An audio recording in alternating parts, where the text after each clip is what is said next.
France is facing another day of strikes as President Emmanuel Macron remains defiant on his retirement reform. Unions have vowed to fight the plan, and protests and rallies continue across the country. Meanwhile, in Germany, strikes brought key transportation to a standstill. Over 3,000 flights were canceled as workers rallied for higher wages to combat rising inflation. So Elaine Cobbe is following the latest from Paris for us. Elaine, another day of strike action and protests in France. I mean, it seems like the government is holding fast. It seems like the protesters are holding fast. Is there any end in sight to any of this? Good morning, Anne-Marie. Well, this is the 10th day of action against pension reforms since January. There are strikes across the country, transport particularly badly hit at commuter and national level, including one Paris station closed down when train drivers took to walking down the train tracks to stop traffic. There are small airports around the country that have been blockaded. Schools and universities blocked by students. So quite a strong response to the call for strikes. There are protest marches already underway in some parts of the country. In Paris, it gets underway in less than an hour.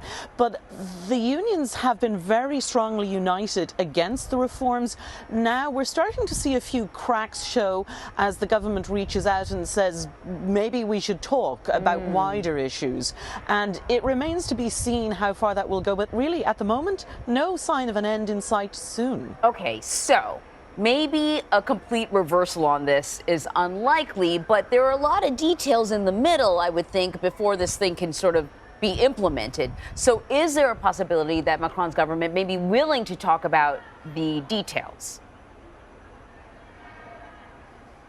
They say they are not going to talk about the pension reforms as such, but they have offered to talk to the unions about the wider picture of labour reforms, of making sure that people have jobs that they can retire from. Now, the unions have said, look, that's all very well, but shouldn't we have done that first?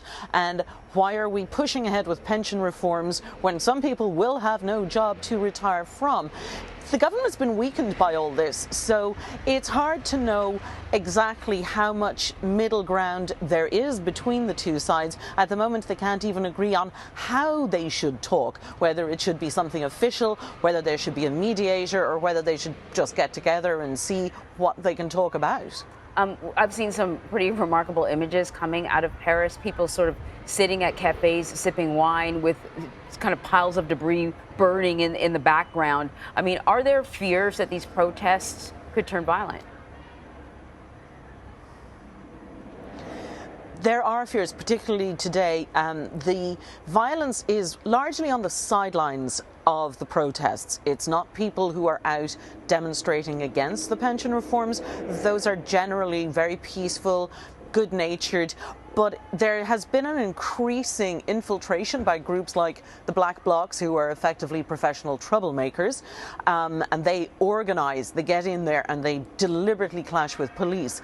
But also radical left-wing groups and radical ecology groups who believe civil disobedience is the way to get their point across, and they have been on the sidelines clashing with police, and that's why there are worries about violence. And there are 13,000 police officers on duty around the country today, 5,500 in Paris, in the hopes of quelling that violence.